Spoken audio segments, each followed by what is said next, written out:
los objetivos o el rumbo de la institución.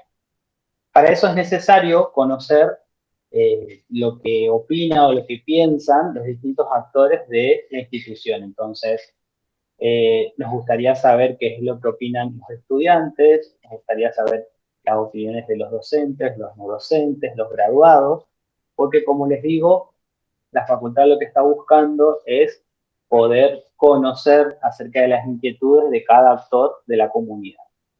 Entonces, ustedes como estudiantes hoy tienen la oportunidad de participar de una encuesta para poder decirnos con total sinceridad, es inclusive encuesta anónima, para que ustedes puedan participar, ¿no es cierto?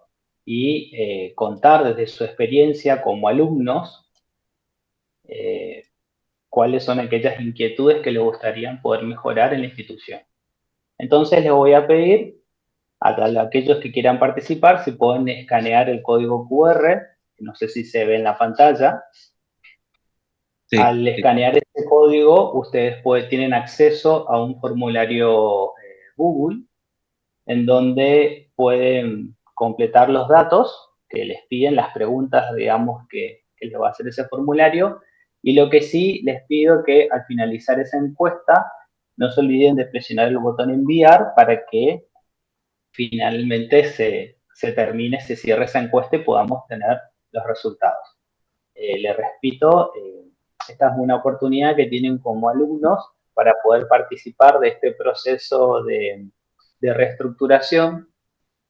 Ustedes ya son alumnos de cuarto año, así que ustedes, la mirada que ustedes puedan dar acerca de nuestra institución, la verdad que va a ser de gran aporte, un aporte muy, muy valioso.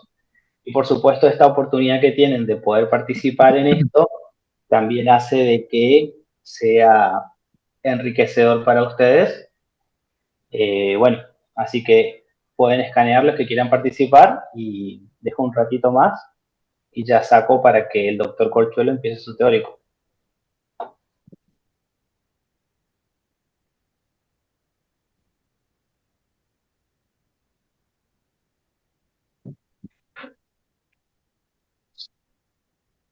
Cualquier cosa igual voy a enviar este código QR al grupo de WhatsApp para que tengan a mano aquellos que se conecten más tarde ahora al teórico. Si querés, Lucas, ya podés compartir pantalla para empezar Dale. tu clase.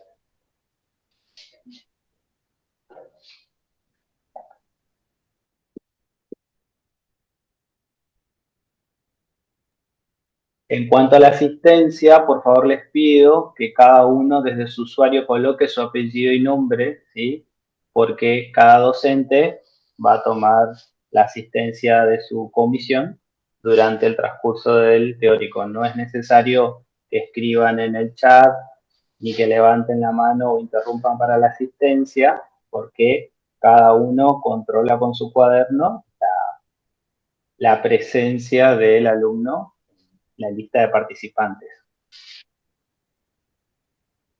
Y si cualquier alumno tiene alguna inquietud durante el teórico, levanta la mano, ¿sí? Entonces interrumpimos al doctor para evacuar esa duda antes de que continúe su presentación.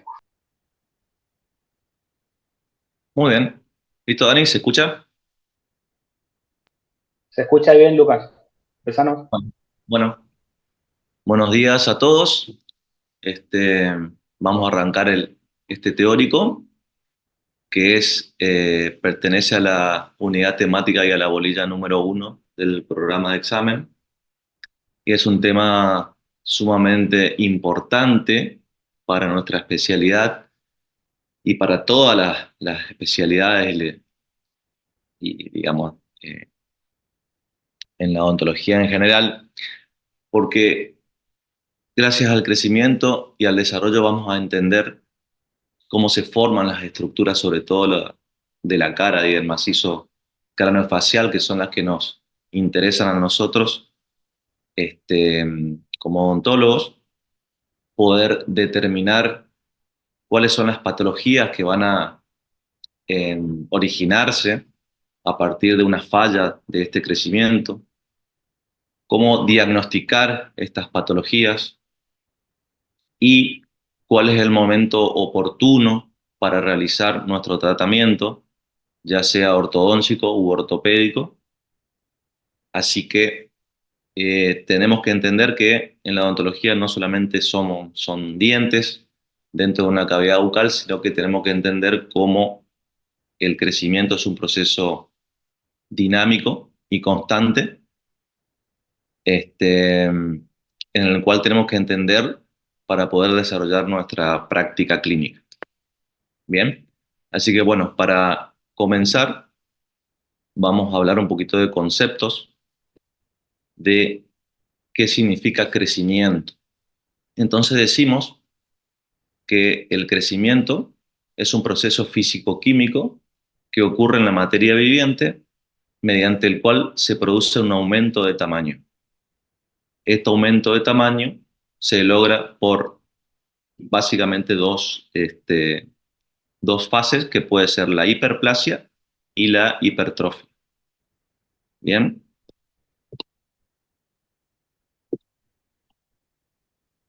en la imagen de la izquierda podemos ver un tejido normal compuesto por un cúmulo de células.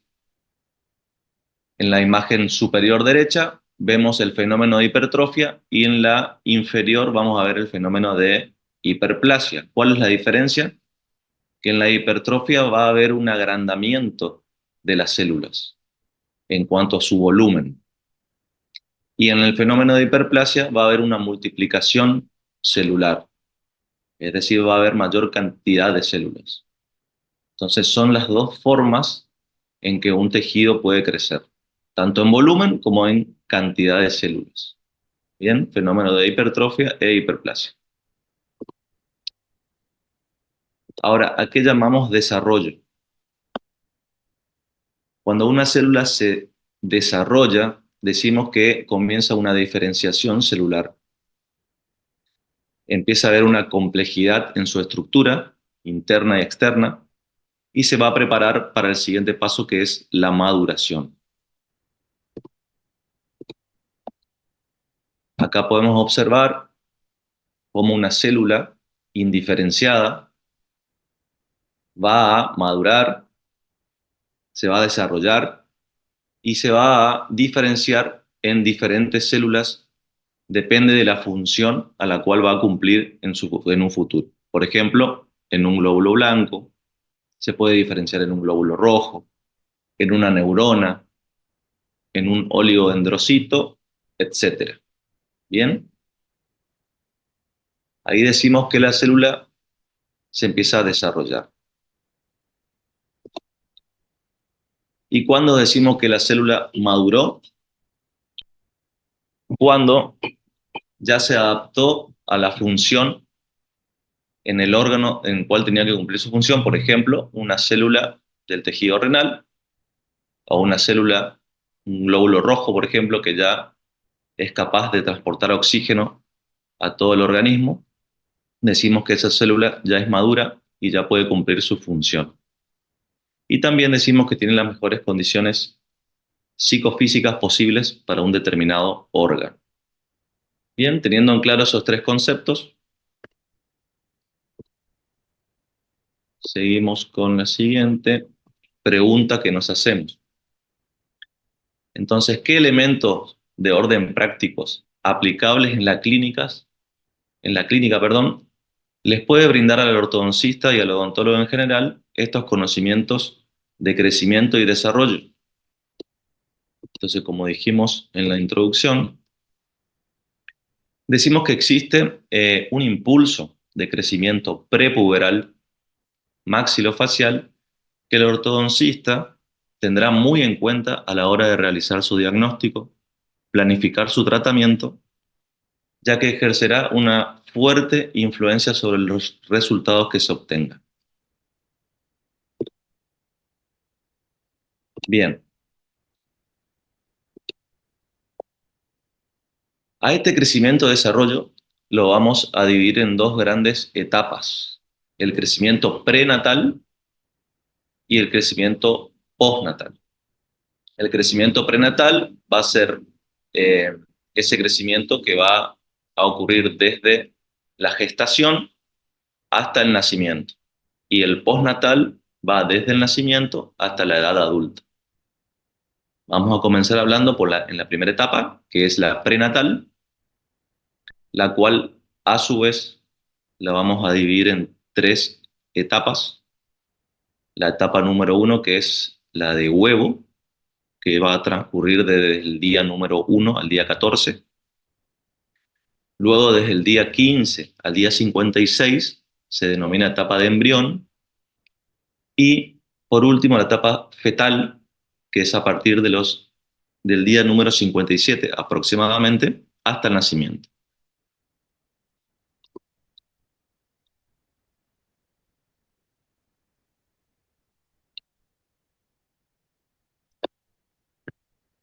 Un poquito esto.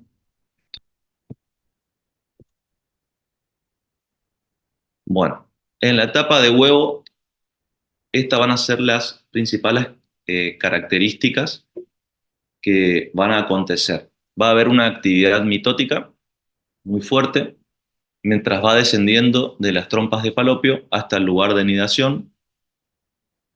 Se va a formar el macizo embrionario con una cavidad amniótica en su interior.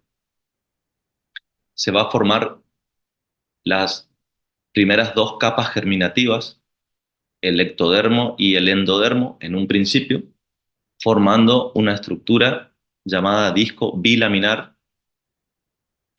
Luego se va a imaginar el mesodermo entre estas dos capas anteriores y va a formar el disco trilaminar. Se va a formar la extremidad cefálica y caudal. También se va a formar la línea primitiva y el nódulo de Hensen. Y por último se va a formar la notocorda y el tubo neural, que va a ser la futura columna vertebral que va a dar origen también al cerebro. Bien, acá podemos, bueno, y culminamos esta etapa con una longitud de 1,5 milímetros de tamaño. Acá podemos ver en esta imagen, eh, segundito, cómo ahí está.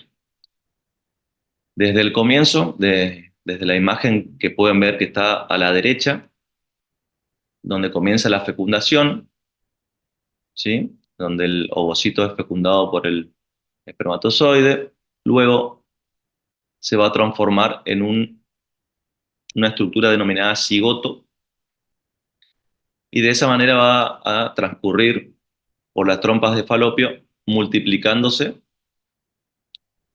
primero 2 células, después 4, después 8, hasta formar una estructura eh, grande, celular, con una forma parecida a la mora, a la fruta, por eso se denomina mórula, donde sigue avanzando, luego madura esta estructura, se convierte en un blastocisto y de ahí se implanta en el endometrio. Bien, esto sería más o menos el recorrido. Desde allí se va a formar lo que dijimos en el resumen, se va a formar un disco bilaminar formado básicamente por el ectodermo, que sería lo que ven en verde, y lo que ven en celeste sería el endodermo. Más adelante empieza a formarse el mesodermo en medio de ellos, que es lo que ven en color amarillo, formando el disco trilaminar. Y más adelante, en la tercera imagen, van a ver cómo esta estructura en la parte central se invagina, formando una especie de tubo a la que denominamos notocorda, y por el medio de la notocorda va a pasar el tubo neural futuro, eh, formador del tejido nervioso, tanto columna vertebral como el cerebro.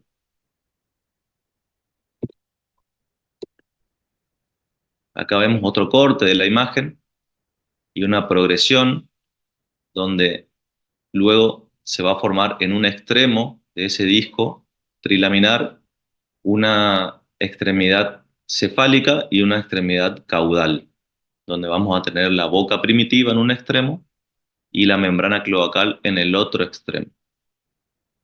Bien,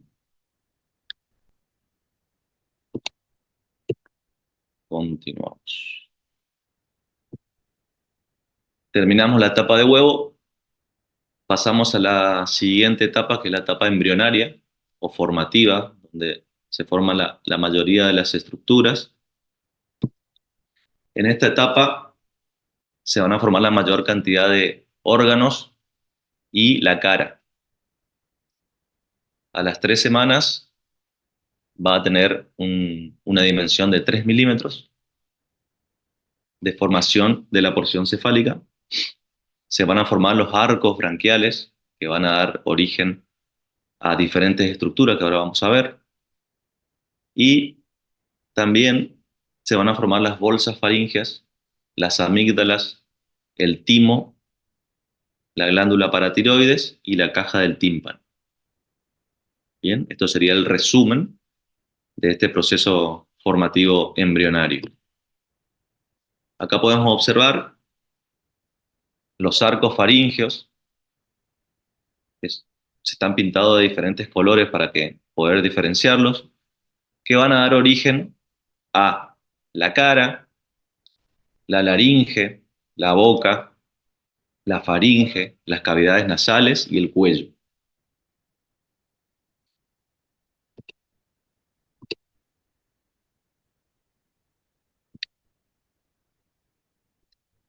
Bien. Estos arcos faringeos también se pueden denominar arcos branquiales. Bien. Entonces, en el primer arco branquial, que va desde la cuarta a quinta semana de vida intrauterina, se va a formar a partir de este arco la boca primitiva, que va a estar obliterada por el ectodermo, el proceso frontal, que va a dar origen a los procesos nasales internos y externos, los procesos maxilares, el proceso nasal medio, que va a dar origen al filtrum del labio superior, la premaxila, que contiene los 4 incisivos, el cartílago de Meckel, el yunque y el martillo, el ligamento esfenomaxilar, parte de la ATM, labios inferiores y músculo de la masticación. Bien, acá podemos ver en esta imagen cómo comienza el crecimiento de la cara, donde vamos a ver lo que ven de color amarillo son los procesos nasales internos, lo que ven de color celeste son los procesos nasales externos y lo que ven de color rojo son los procesos maxilares. En un comienzo se encuentran de forma bien lateral, ¿sí? A medida que va creciendo, esos procesos se van dirigiendo hacia la línea media, bien, como se ve, no sé si pueden diferenciar la imagen 1 de la imagen 2, donde los procesos maxilares se van achatando y se van dirigiendo hacia el centro.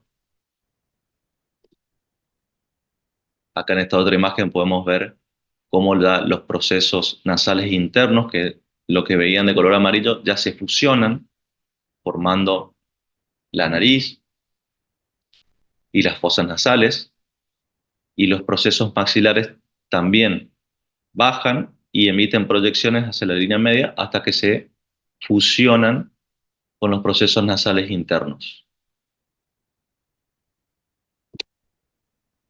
Acá podemos ver en una imagen un poco más esquemática cómo el tabique nasal desciende y los procesos palatinos laterales se aproximan hasta que se fusionan entre sí, entre las 3 estructuras, los procesos palatinos de ambos lados y el tabique nasal en el centro.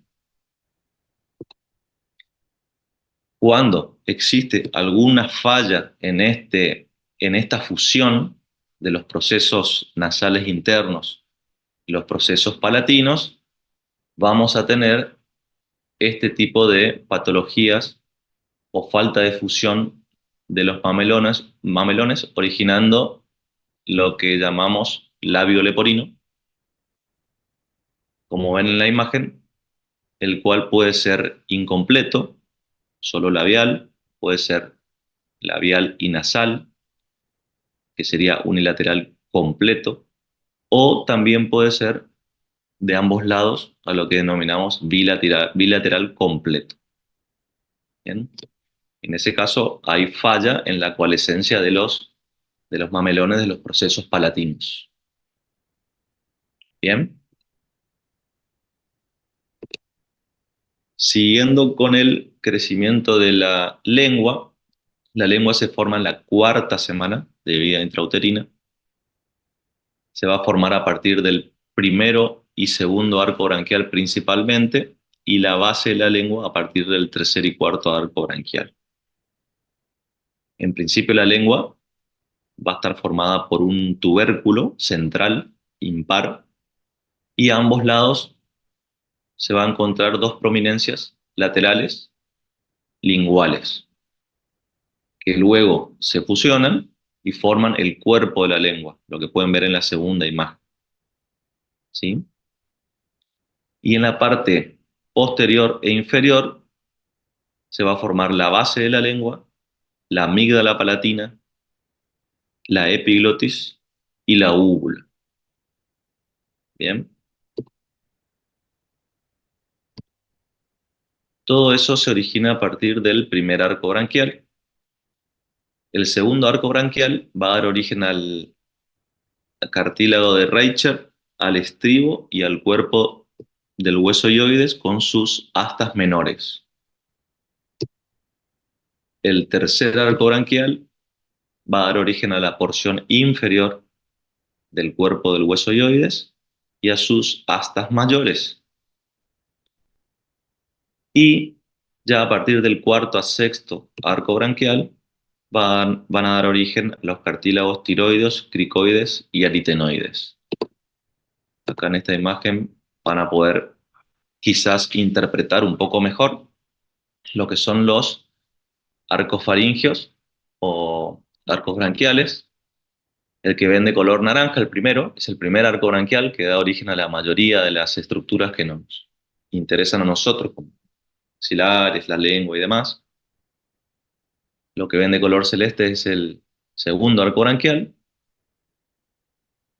en amarillo el tercero, en rojo el cuarto, verde el quinto. Bien. Entonces finalizamos el periodo embrionario con 20 milímetros de longitud y con proporciones ya humanoides, digamos, con la cara ya muy similar a la del rostro humano.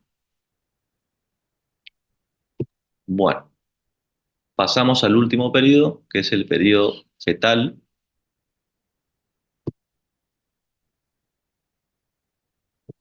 en donde hay una evolución muy acelerada de los elementos formados.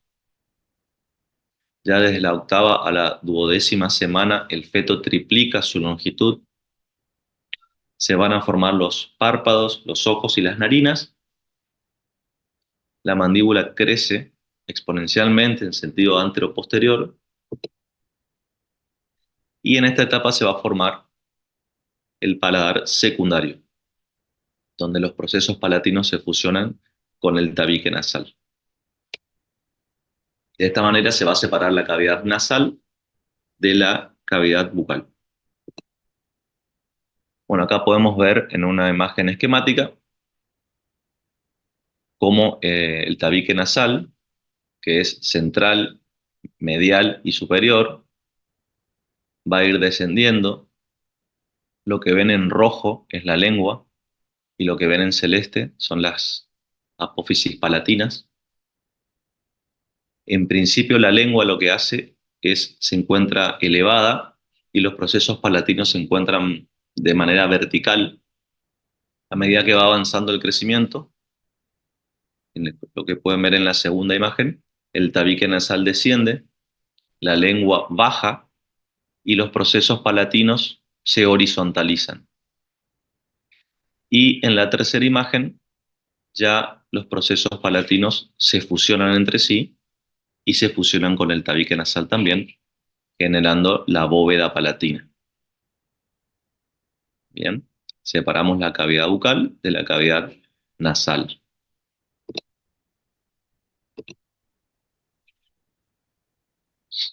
Un poco lo que dijimos, el tabique nasal desciende de la zona cefálica, los procesos palatinos y el paladar anterior dan origen al cierre del paladar, lo que dijimos. Acá podemos ver una imagen de microscopio, es la misma imagen que estuvimos viendo, nada más que con otra visión, para ver si lo pueden entender mejor, cómo va descendiendo el tabique, cómo los procesos, la imagen la letra que dice PS serían los procesos palatinos, se horizontalizan y se fusionan con el tabique.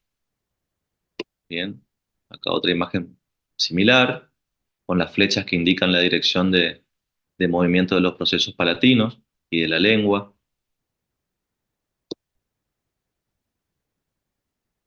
Diferentes imágenes que explican lo mismo. Creo que las primeras imágenes son un poco más gráficas. Ahí ya están fusionados. Y esto sería en un corte transversal donde podemos ver la arcada, digamos. Este, lo que ven en el número 2 sería la premaxila y van a ir viendo cómo el paladar secundario va a ir cerrándose desde adelante hacia atrás de forma, parece como una forma triangular, pero a medida que avanza se va cerrando hasta que se fusionan y forman la sutura media palatina. Voy a volver para atrás, así pueden apreciar cómo va desde, desde una parte bien ensanchada, abierta y comunicada con las fosas nasales,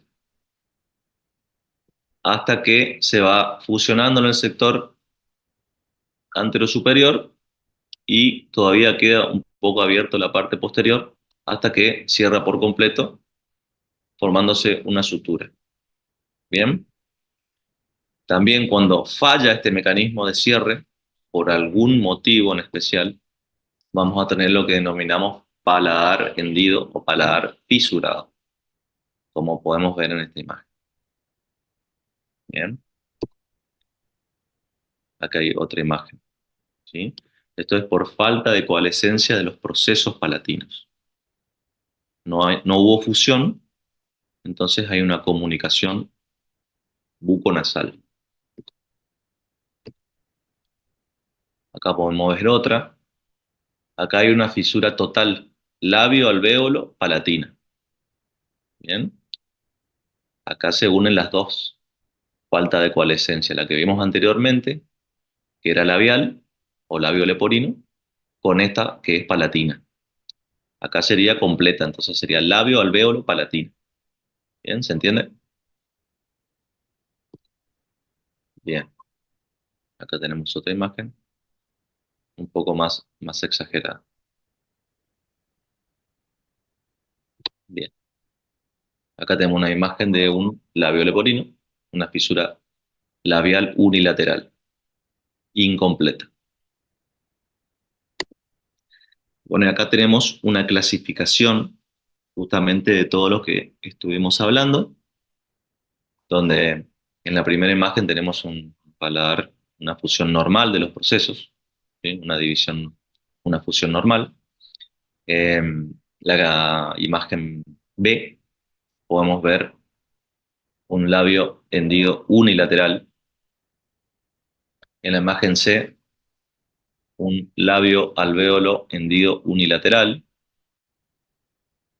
¿Sí? Ven cómo toma ya el labio y el alvéolo, pero no el paladar. En la imagen D vamos a ver un labio alvéolo hendido bilateral.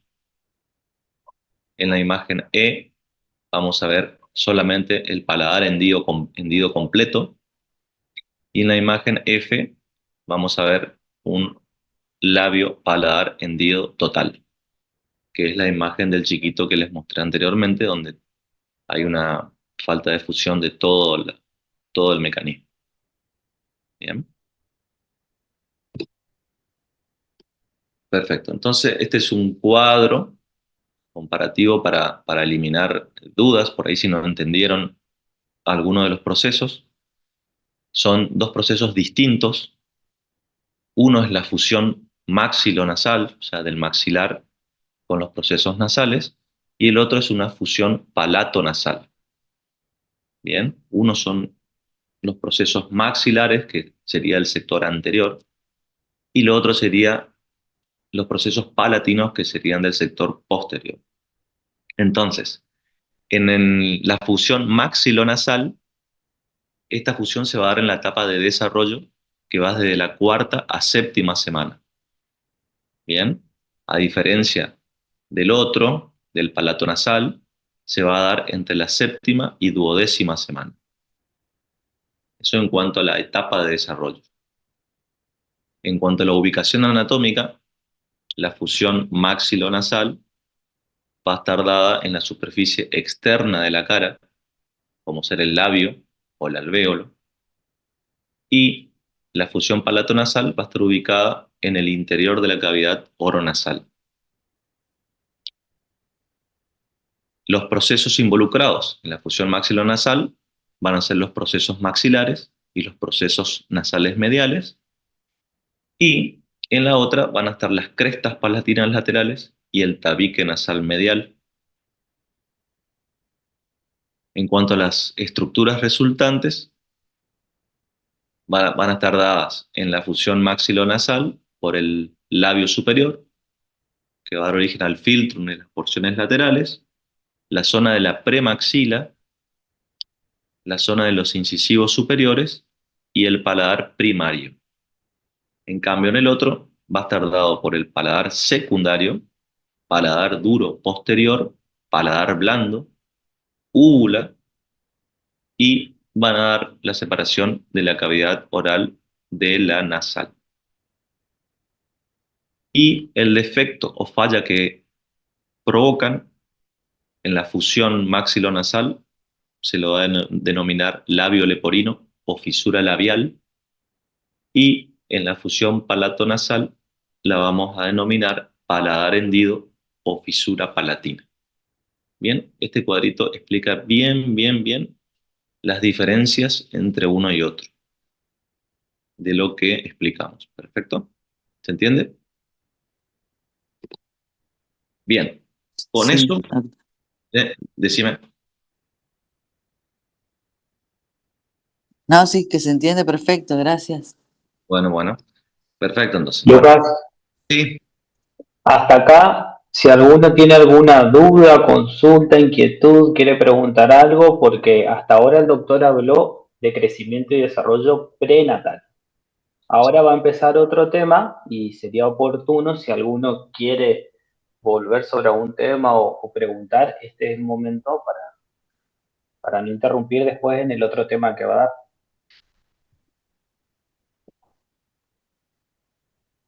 sí, si alguien quiere preguntar, no hay problema, o me interrumpen y vamos, si no se entiende algo, este, me hablan y paramos, no hay problema.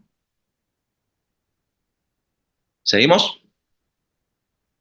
Bueno, están todos dormidos, nadie quiere preguntar nada. Sí, parece que sí. Parece que sí. Dale, seguimos. Bueno, acá hay una barra lateral arriba, che, que me tapa un poco los títulos, no sé si puedo quitar eso, che, pero bueno. Bueno, por el momento ¿Cuál? continúo. La que dice, ¿usted está viendo eso? No, la que me dice silenciar, iniciar video y demás, y está en la parte de Ah, arriba. fíjate si Eh, no la puedes mover con el mouse. no puedo. No, no me deja, Mm. che. No, Igual no se ve importa. perfecto, te veo. Bueno, está. No, sigo, no hay problema. Bueno, ahí culminamos lo que es la primera etapa o el primer periodo, que es el prenatal, y todas los problemas o patologías que nos puede provocar la falla del crecimiento. Bien, ahora nos vamos a enfocar en la segunda etapa, que es la postnatal, que es la que transcurre desde el nacimiento hasta la edad adulta. ¿Bien? Acá los procesos son un poquito más complejos, así que vamos a tratar de no expandir tanto y de no irnos mucho por las ramas y ir directamente a lo que nos interesa más a nosotros. ¿Bien? Entonces, eh, bueno, tenemos que hablar primero de conceptos, eh, de lo que significa la osificación, ¿sí? En esta etapa vamos a hablar mucho de los tipos de osificación y de cómo se forman los huesos de la cara, del cráneo, de la calota, etcétera. Bien, entonces, ¿qué es la osificación? Decimos que la osificación es el proceso por el cual se forma el tejido óseo. Bien, vamos a clasificar en 4 tipos de osificación. Tenemos la osificación intramembranosa, la aposicional subperióstica, la endocondral y la yuxtaparacondral. Bien, entonces, vamos a la primera, que es la osificación intramembranosa, que es la que se va a dar en la mayoría de los tejidos de importancia clínica para nosotros. Decimos que es la precipitación directa de sales de calcio sobre una matriz conjuntiva, donde los osteoblastos segregan una matriz osteoide y luego esta se calcifica.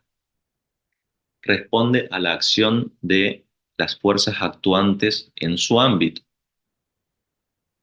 y tiene la característica que el esqueleto prenatal y postnatal joven tienen este tipo de osificación. Bien.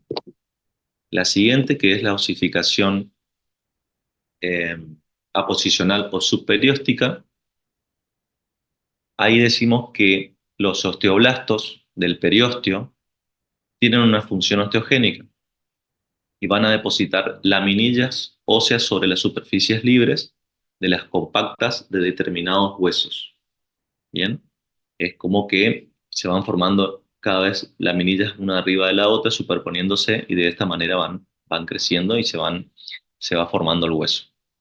¿Sí? Se va a caracterizar por aposición de un lado de estas laminillas, o sea, se van aposicionando o apilando una arriba de la otra, y del otro lado va a haber reabsorción eh, por los osteoclastos del lado opuesto.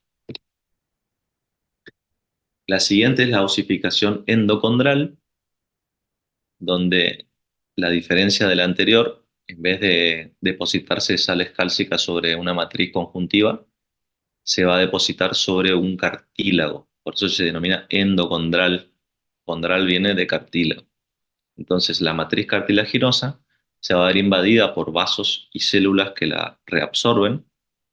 Los condrocitos son las que son las células formadoras del cartílago, van a ser reemplazadas por osteoblastos y fibras colágenas. Y sobre esta trama conjuntiva se van a depositar las sales cálcicas formando el hueso. Y por último tenemos la osificación yuxtaparacondral, que va a ser característica del maxilar inferior. Yuxta y para significa al lado o cercano, y condral significa, como dijimos anteriormente, cartílago. Entonces, es una osificación que tiene la característica de darse como alrededor de una matriz.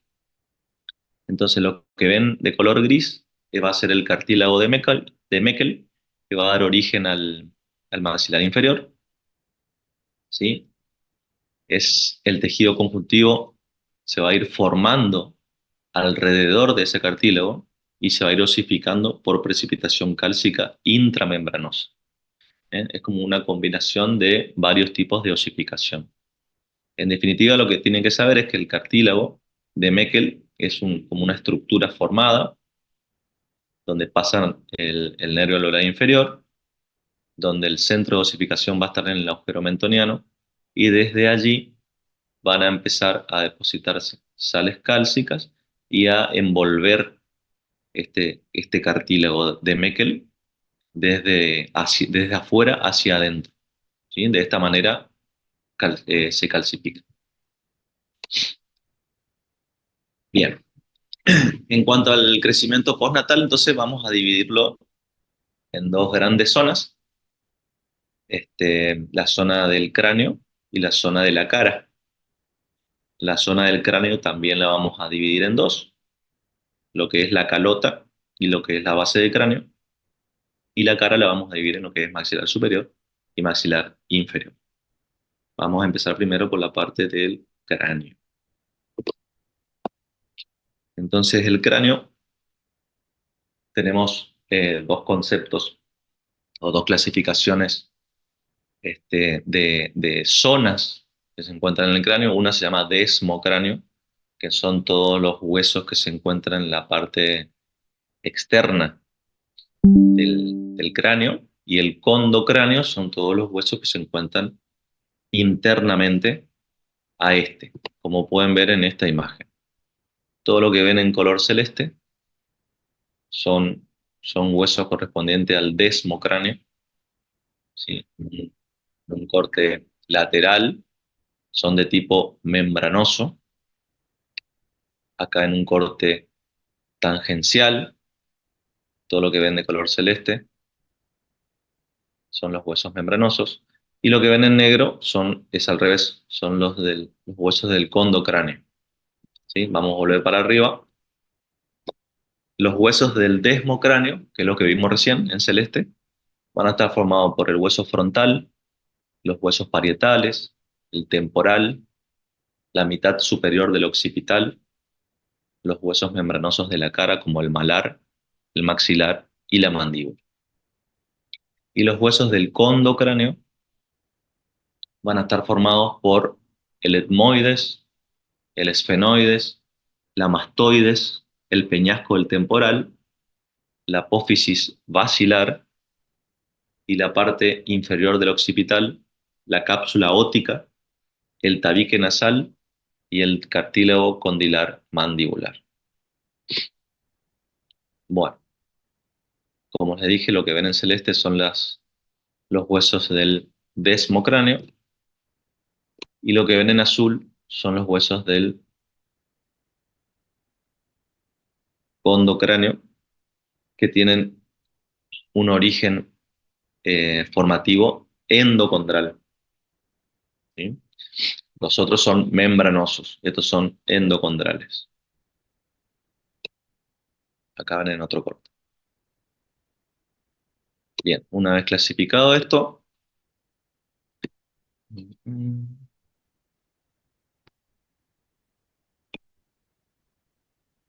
bueno, con respecto al mecanismo de crecimiento de las estructuras óseas, también vamos a tener cuatro tipos de mecanismos. De cómo es el crecimiento óseo, digamos. Tenemos el primero, que es el principio de la B corta, del autor Enlow. Después tenemos el mecanismo de remodelamiento, el crecimiento de tipo sutural y el crecimiento por desplazamiento, que puede ser primario o secundario. Vamos a ir describiendo cada uno de ellos. ¿Bien? El primero, dijimos que es el de la B, de Enlow. Enlow es el autor, hay un libro entero sobre crecimiento de Enlow, que lo que dice básicamente que el crecimiento es por aposición y reabsorción cuando el área de crecimiento tiene la forma de B corta. Bien, como en la imagen, por ahí en la segunda imagen pueden ver con signo positivo las áreas donde hay aposición ósea o crecimiento, y lo que ven en signo negativo abajo son las áreas de reabsorción ósea. Hay aposición y reabsorción en los tejidos que tengan forma de B, como por ejemplo característico del maxilar inferior. ¿Bien? Tiene forma de B, entonces el crecimiento va a ser hacia atrás mayormente. ¿Bien? Luego tenemos el segundo mecanismo de crecimiento, que es por remodelamiento, donde los procesos de aposición y reabsorción que pueden, o sea, son procesos igual que el anterior, de aposición y reabsorción, pero la característica que tiene es que pueden modificar la forma, ¿sí? Como ven, de un lado hay reabsorción, donde se ve el señor que está con el pico, que está haciendo un desgaste, pero de manera irregular del tejido óseo, como una reabsorción irregular, y del otro lado hay aposición. Esto es característico del maxilar superior, ¿sí? Tiene un mecanismo de crecimiento por remodelamiento. El tercer tipo de crecimiento es sutural. Esto se da básicamente en el cráneo, ¿sí? Se dice que las suturas se comportan como centros de crecimiento. Además, controlan la arquitectura del conjunto de estructuras craneofaciales. También actúan como amortiguadores tensionales y son zonas de inflexión de fuerzas musculares. Por último, tenemos el crecimiento por desplazamiento. Tenemos que puede ser primario o secundario. El desplazamiento primario es cuando hay un cambio de posición del hueso con respecto a los vecinos, pero por su propio desplazamiento. Y el secundario es cuando se desplaza por crecimiento o desplazamiento, pero de otra estructura vecina. Como por ejemplo, un crecimiento secundario sería eh, los huesos de la calota, que por presión del cerebro, el cerebro genera una fuerza centrífuga que va a hacer que los huesos de la calota se expandan. Entonces, sería un crecimiento por desplazamiento secundario. Y por crecimiento primario, por ejemplo, puede ser los huesos del maxilar superior o puede ser los huesos del endocráneo, como por ejemplo el etmoides. Bien, ahora vamos a ir viendo ejemplos. Entonces, como dijimos, en el cráneo vamos a tener la calota y la base de cráneo. Crecimiento secundario, tenemos las suturas de la calota y también de tipo aposicional. Y en el crecimiento primario tenemos los huesos de la base del cráneo, que se van a denominar sincondrosis. También, a nivel de la calota, vamos a encontrar estructuras elásticas, fibrosas, de forma romboidal o triangular, que se denominan fontanelas, ¿sí? Estas fontanelas van a estar unidas por las suturas y lo que nos van a dar las fontanelas es la elasticidad que necesita el cráneo de los recién nacidos para pasar por el canal de parto. Y también nos permite una flexibilidad para eh, que esos huesos puedan expandirse y crecer. Bien, dentro de estas fontanelas vamos a tener fontanelas que son pares e impares. Las fontanelas pares son dos, las téricas, que se osifican al tercer mes de vida, que son las que se ven en la flechita ahí en la parte anterior, y las astéricas, que van a osificar a los 24 meses, a los 2 años de recién nacido. Y las impares también van a ser dos, la bregmática, que es la que se encuentra más anterior, que osifica a los 18 meses de edad, y la lambdática, que osifica al mes y se encuentra en la zona más posterior. Con respecto a las suturas, decimos que son sindesmosis, pues son uniones cercanas entre dos superficies óseas. Vamos a tener la sutura de adelante hacia atrás, tenemos la sutura metópica, que va a ser la unión de los huesos frontales. Luego tenemos la sutura coronaria, que es esa sutura transversal que va a dividir, perdón, va a dividir los huesos frontales de los parietales. Luego tenemos la sutura sagital, que va a dividir los huesos parietales entre sí, y la sutura lambdoide, que va a dividir los huesos, el hueso occipital de los huesos parietales. Bien, en cuanto a la base de cráneo, eso que estuvimos hablando es todo sobre la calota, ¿no? De cómo crece. Ahora vamos a hablar de la base de cráneo, que decimos que son sin condrosis, porque mayormente están formadas por tejido cartilaginoso. También vamos a encontrar cuatro estructuras importantes, que son la sutura interesfenoidal, que no sé si lo van a ver bien en la imagen, pero es la unión entre, las dos partes del esfenoides, que al principio se encuentran separados y luego se fusionan. Al nacer ya se osifican. Luego tenemos la intraoccipital, que se encuentra dentro del hueso occipital, donde al principio es cartilaginoso y luego se osifica a los 4 o 5 años de edad. Luego tenemos la esfenoetmoidal, que es la unión del hueso esfenoide con el etmoides, que se osifica a los 7 años. Y por último tenemos la esfenooccipital, que es la fusión del esfenoides con el occipital, que es la última en eh, osificarse, que va desde los 18 hasta los 20 años de edad. Bueno, en cuanto a la dirección de crecimiento de la base craneal, decimos que tiene un crecimiento en sentido anterior y superior, como se pueden ver en las flechitas rojas. Bien, como ven que se dirige hacia arriba y hacia adelante. Y en la segunda imagen ven el crecimiento de lo que es el maxilar inferior, que también es hacia adelante y hacia abajo. Bien, pasamos a lo que es la cara. Terminamos lo que es la calota y base de cráneo, ¿sí? Vamos a la segunda etapa, que es el crecimiento de la cara. Vamos a tener entonces lo que es el maxilar superior, que lo denominamos complejo maxilar superior, porque está formado por varios huesos, y el maxilar inferior.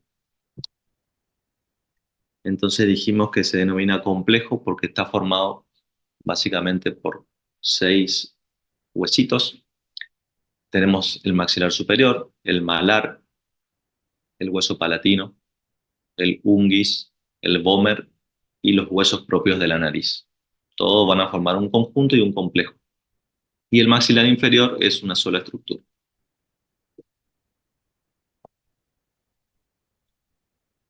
Luego tenemos apéndices cartilaginosos que van a conectar los maxilares con la base craneal. En el maxilar superior vamos a tener 3, que es el septum medionasal, la cápsula nasal y el ligamento naso-premaxilar. Y en el maxilar inferior vamos a tener el cartílago de Meckel y el cartílago condilio. Bien, en cuanto a los puntos de osificación, es decir, los centros de osificación donde comienza a depositarse sales cálcicas en el maxilar superior, vamos a tener 5 centros. Bien, vamos a tener centros en la zona orbitonasal, en la zona nasal, malar, incisivos y palatinos. Bien, eso va a comenzar a los 2 meses desde el nacimiento.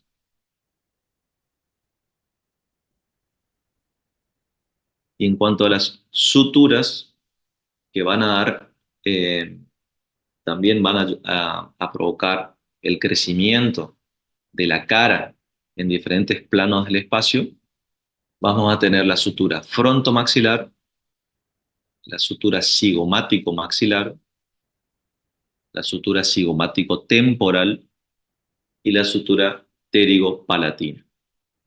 Es decir, nuestro complejo maxilar también va a crecer por la fuerza de las suturas. En cuanto a la dirección de crecimiento o el vector de crecimiento,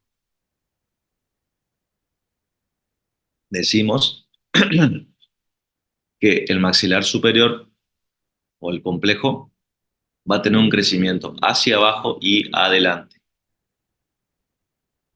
Ese va a ser nuestro vector de crecimiento. Y en cuanto al maxilar inferior, también se va a dar a los 2 meses. Los puntos de osificación van a ser 6 en la zona de los incisivos, en las zonas del agujero mentoniano, en la zona condilar, en la zona de la apófisis coronoides, en la espina de Spix y en la zona externa al cartílago de Meckel.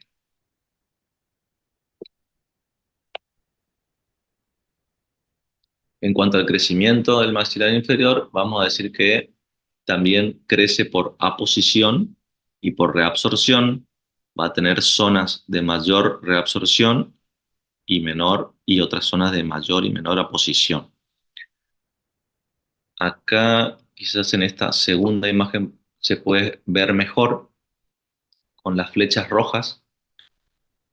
eh, las flechas que están de mayor tamaño, en rojo, significa el potencial de crecimiento que tiene esa zona del maxilar inferior. Entonces, vemos que las flechas más grandes se dirigen hacia arriba y hacia atrás. Y en menor medida, hay algunas flechitas rojas chiquititas que se dirigen hacia adelante y hacia los costados y hacia adentro, pero en menor medida. ¿Eso qué quiere decir? Que el potencial y la dirección de crecimiento, y donde hay mayor crecimiento en el maxilar inferior, es hacia atrás de la rama ascendente y hacia arriba gracias al crecimiento condilar. Y lo que ven en celeste son las zonas de reabsorción ósea, en donde la flecha más grande se ve en el borde anterior de la rama ascendente, que es para dar lugar al crecimiento del cuerpo de la mandíbula y a la erupción de las piezas dentarias. De esa manera se va reabsorbiendo el borde anterior de la rama. Y en menor medida va a haber una reabsorción de la zona anterior del mentón y de la parte interna de la línea oblicua interna, que es para dar lugar a la lengua. Bien, la lengua ejerce presión y genera reabsorción en la zona interna. Bien, creo que es bastante gráfico la imagen, así que explica bien cómo es la dirección de crecimiento. Bien, el maxilar inferior, esto ya lo dijimos, es cartilaginoso y endoconjuntivo. Está formado por cartílago hialino con el tejido conjuntivo que lo cubre, y luego por aposición y reabsorción va a ser el crecimiento. Bien, esto ya lo vimos. En cuanto al crecimiento del macizo facial, decimos que es un crecimiento de tipo espacial, ¿sí?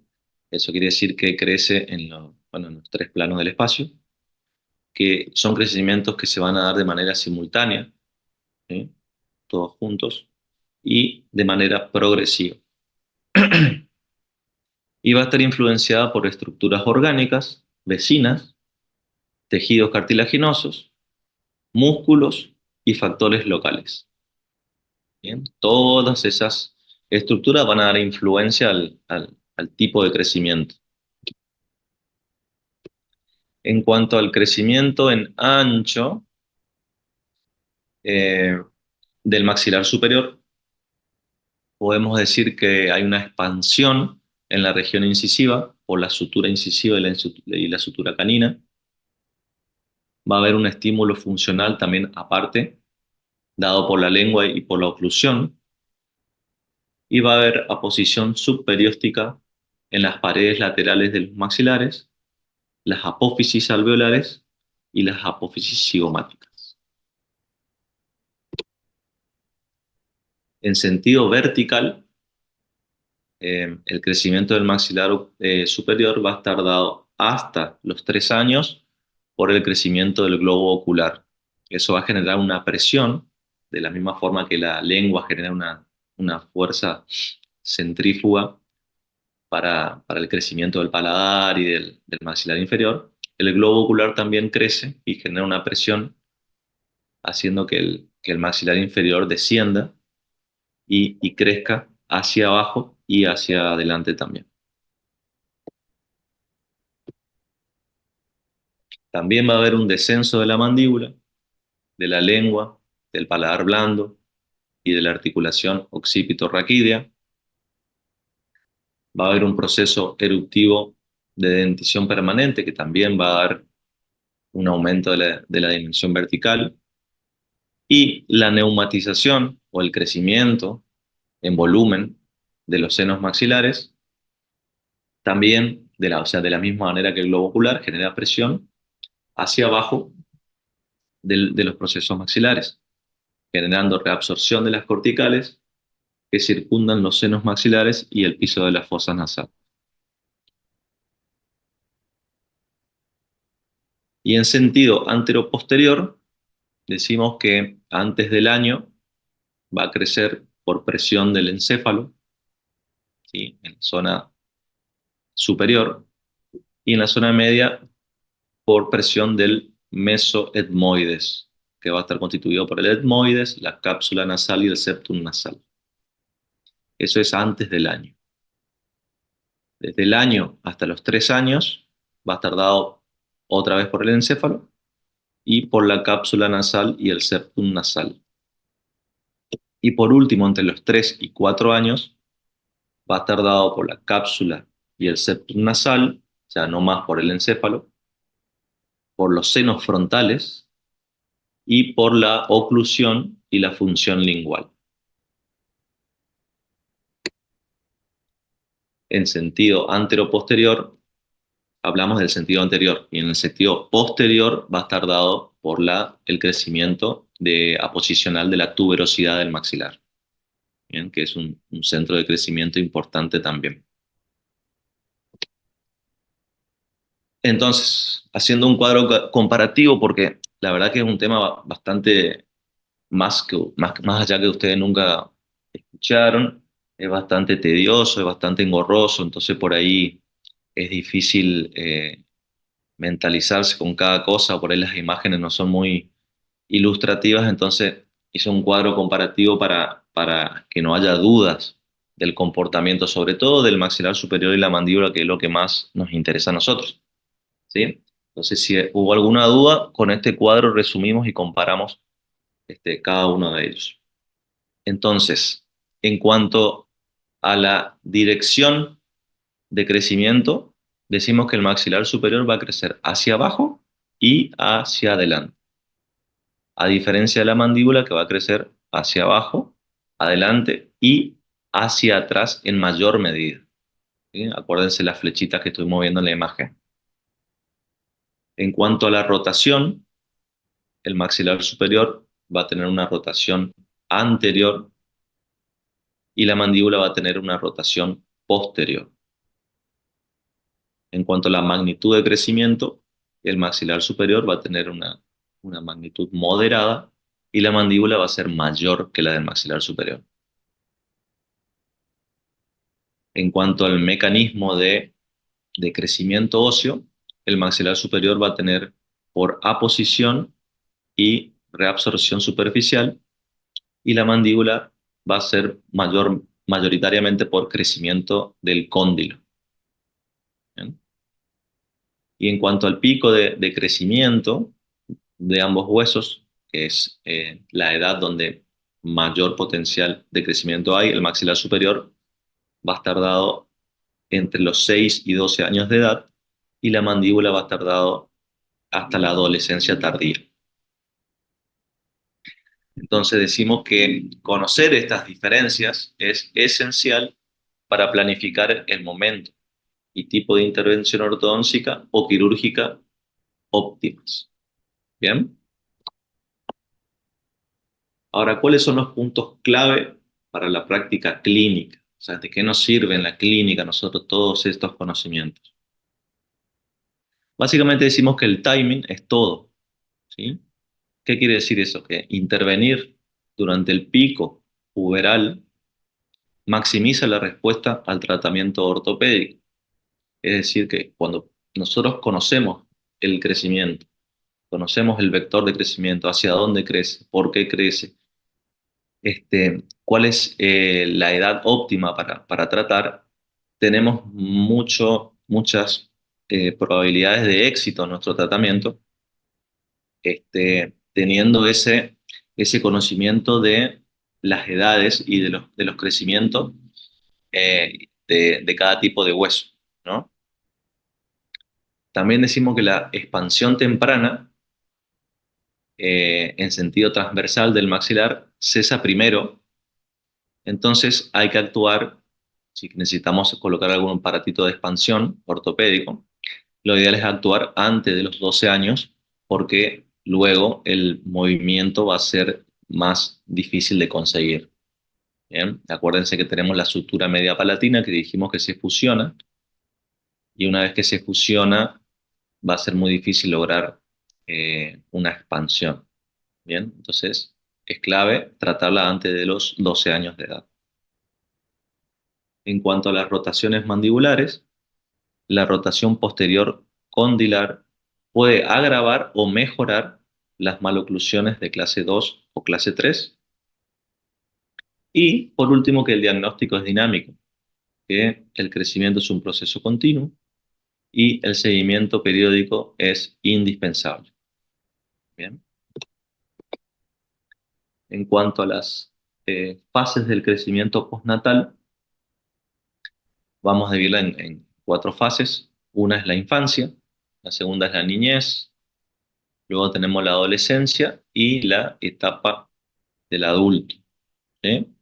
Cada fase presenta una velocidad de crecimiento distinta que condiciona el momento óptimo de la intervención clínica. Bien, entonces la infancia, que va desde los 0 a 3 años, el crecimiento es muy rápido, el más rápido de toda la vida postnatal, pero es una etapa en donde nosotros no podemos hacer mucha intervención, ¿sí? Ya en la etapa de la niñez, que va de los 3 a 12 años, el ritmo de crecimiento es moderado y ya hay erupción de piezas dentarias y ya hay una arcada mixta. Entonces es una etapa muy óptima para intervenir y para tratar ortopédicamente a nuestros pacientes. Luego tenemos la etapa de adolescencia, que va desde los 12 a 18 años, donde existe un pico de crecimiento. ¿Qué significa eso? Donde el crecimiento se vuelve exponencial, pero por un corto periodo de tiempo. Generalmente dura 1 o 2 años, ¿sí?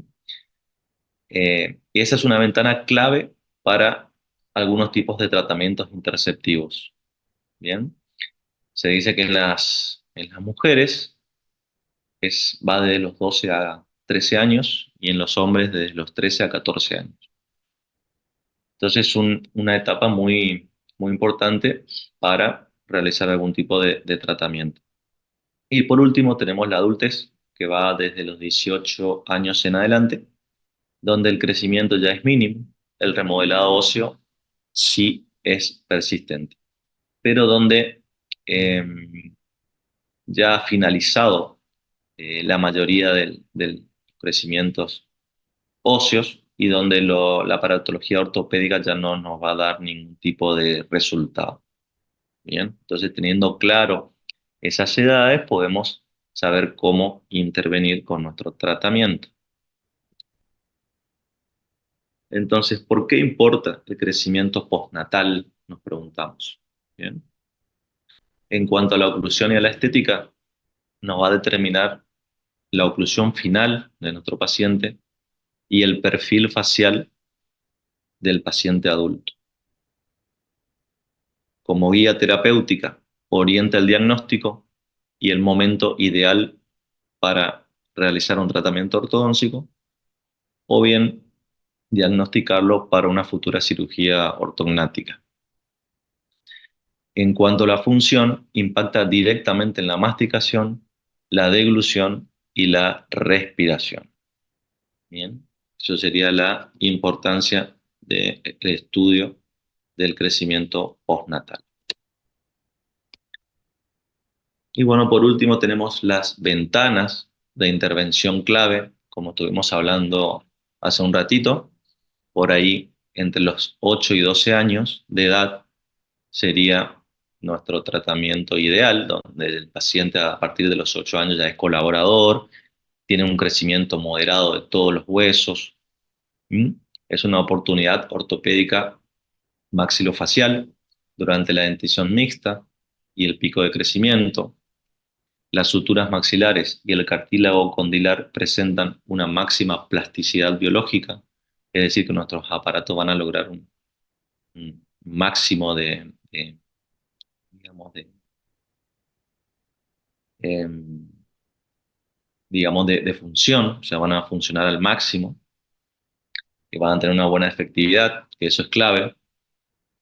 Y se dice que se logra reducir hasta más de un 65% la necesidad de cirugía ortognática futura mediante la modulación del crecimiento con aparatos funcionales o disyuntores palatinos.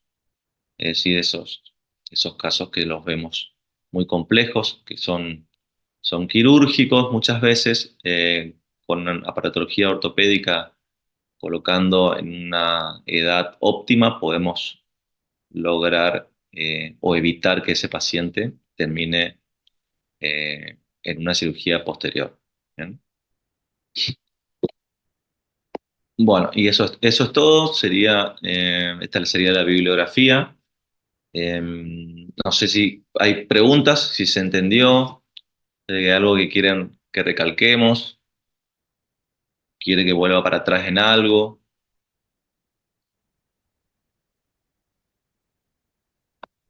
Igualmente los viernes en la clínica podemos disiparle las dudas.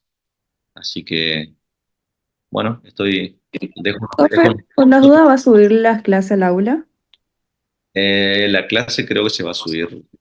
Eh, Dani, hay que preguntar al doctor si va a subir. La presentación seguramente sí, la vamos a convertir a PDF y la vamos a subir al aula, como hicimos con los otros teóricos. Dale, profe, gracias. ¿Listo? Bien. Bueno, no hay preguntas entonces. No, profe, se entendió re bien. Bueno, espero. Igualmente Perfecto. tienen que repasar después, familiarizarse con los términos, con las imágenes. Es un tema difícil, así que, bueno, cualquier duda, estamos a su disposición. Gracias, doctor. Bueno, Bien, Dani, podés dejar de compartir tu pantalla entonces. Y sí, bueno, ya se tomó la asistencia, así que pueden abandonar la sala. Nos vemos el viernes. Muchas perfecto. gracias, gracias, hasta luego. Hasta luego. Bueno, chicos, nos vemos el viernes. Nos vemos.